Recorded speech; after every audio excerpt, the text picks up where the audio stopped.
Le Clermont Foot tentera d'effacer la lourde défaite du week-end dernier 4-0 contre Caen en s'imposant dès vendredi contre Sedan. Pour ce faire, les hommes de Régis Broir se sont dit les vérités et ont accéléré le travail offensif et surtout défensif.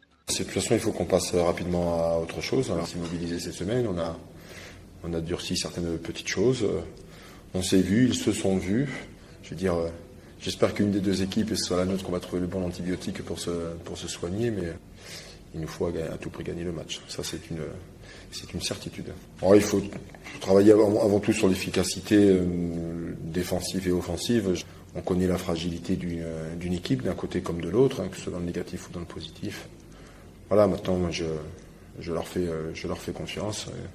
Ça a bien bossé. Je suis pressé d'être demain, vu l'engagement de la séance de ce matin. Donc, voilà, j'espère qu'ils seront aussi bien mobilisés demain. On a eu du mal à digérer cette défaite. Maintenant, on a à cœur de montrer ce qu'on vaut vraiment et mettre fin à cette rouste qu'on a pris vendredi dernier. On a été piqué, on attend une réaction d'orgueil. Demain, on va essayer de mettre beaucoup plus d'intensité et avoir plus de rigueur défensive sur le match de demain, en espérant qu'on ait un résultat positif pour passer à autre chose vite.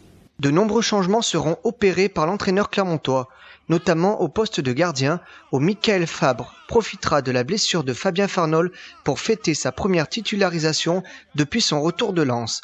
Oui, il y a des retours. Cédric Avagnal va revenir dans le groupe. Yanis Salibur sera dans le groupe. On a perdu Fabien Farnol suite à un choc hier. Donc Mika Fabre va rentrer. On récupère aussi Jean-François Rivière dans le groupe. Oui, bien sûr, c'est un gardien en qui le groupe a confiance. Ça pose aucun problème. En face, Sedan n'est pas au mieux également.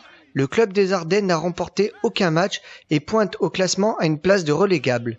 Mais attention, le CSSA reste une équipe dangereuse avec un gros potentiel. Oui, une équipe qui a mal débuté ce championnat, une équipe en reconstruction, qui a perdu des joueurs importants la saison dernière, Lemoine, Fauvergue, Edeline. Donc voilà, ce sont des valeurs sûres de la Ligue 2. C'est toujours le même problème, il faut toujours faire attention aux bêtes blessées. Et ça reste aussi que Sedan, c'est pas une équipe qui nous réussit forcément. Une victoire permettrait aux Clermontois de se relancer. En revanche, une défaite les ferait glisser un peu plus au classement et dans le doute. Il va y avoir un aspect psychologique important par rapport aux résultats nous concernant ou les concernant. Donc c'est surtout dans ce domaine-là qu'il faut qu'on soit prêt. Et on sait que c'est une équipe qui est dans le doute en ce moment. C'est pas à nous de leur donner une forme de confiance aussi. Donc. La rencontre aura lieu ce vendredi à 18h45 au stade Gabriel Montpied.